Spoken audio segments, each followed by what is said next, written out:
Hey everybody, my name is John, and I'm just here to do my informative speech.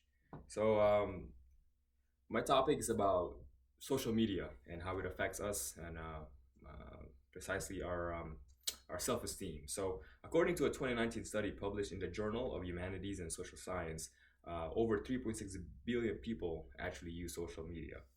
This is a worldwide, and then so while social media does allow us to connect quickly with our friends, our loved ones, it also unfortunately, has some harmful side effects to it that affects our self-esteem. So my desire is to provide education regarding the effects of social media on our self-esteem.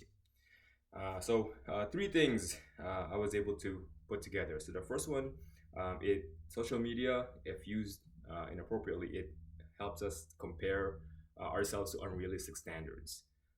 So social media often showcases the highlights of people's lives, which can create an illusion of perfection. Um, According to a 2021 study published by the Journal of Communication, social media users who engage in comparison on social media have a higher likelihood of experiencing lower self-esteem. As an example, I still have social media friends from high school, and they would post things on there that kind of make me feel a little jealous. Like, oh man, maybe I didn't choose the right path for my life. Maybe I didn't choose the right direction, or didn't go to school to do this instead. And so it does affect my self-esteem, and it make me seem like I'm lower, or that they're higher than me, because again they post things that highlights their lives and the choices and the things that they have instead. So that's harmful to our self-esteem, right? It makes us feel like we're beneath them in some ways, right? The second thing I put down on here is cyberbullying. So this is something that we should probably be familiar a little bit. It's been in the news pretty frequently. Kids getting bullied, cyberbullied, and harm themselves and hurt themselves, and unfortunately, some kids, even taking their lives from this.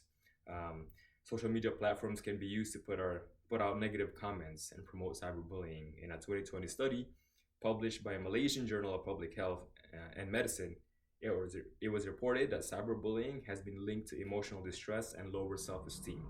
Um, in a personal interview that I conducted with one of my friends, and she's what we call an Instagram famous person. So she has over 3 or 4 thousand followers. I don't even know, but so she says on there that she often receives mean comments on my IG posts, especially when I post picture of myself.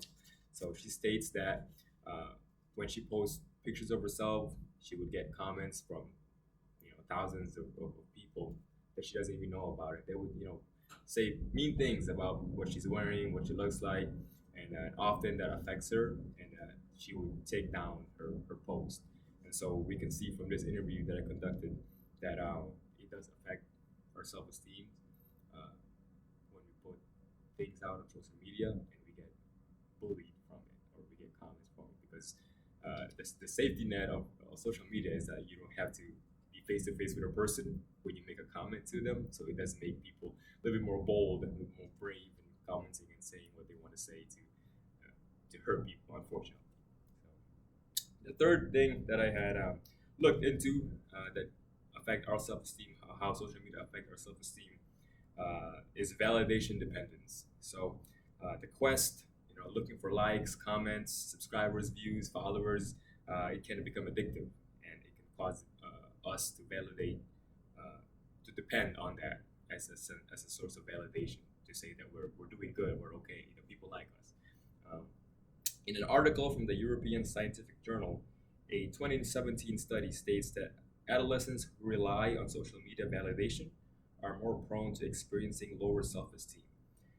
And a 2025 newspaper article by Dr. Michi from the Daily Herald adds that special effects encourage image processing to enhance beauty, and so ultimately self-importance and validation. Personally, I have sometimes felt the need for validation when I post on social media. I tend to correlate the amount of likes or comments that I would get, and correlate that and validate on how relevant I am, or how popular I am, I would say. I've learned that it would be beneficial for my self-esteem and mental health to disconnect from thinking about the number of likes or comments I would get on my post with my relevance. So it's a working process. Again, the social media use is super helpful. It allows us to connect with our friends or family, and easily be able to find out what's going on with other people, and help them find out what's going on with us if we need help or things like that, or just kind of update them with our lives, or for them to update our lives. But again, it's becomes harmful when we validate our sense of relevance or how important we are. Um, if we get the likes or the comments, and we compare it with other people and say, "Oh, this guy's got more likes than I did, so maybe they're more important than me. They're more popular than me." So that in that sense, it does help or harm our self-esteem. So to conclude, while social media has its benefits, it can also harm self-esteem in significant ways. Though it has many benefits, social media can cause harm in our self-esteem through comparison to unrealistic standards, cyberbullying and negative interaction, and our use of social media to seek validation. While it remains that social media has made it easier for family and friends to connect, we must be mindful with our social media use and self comparison.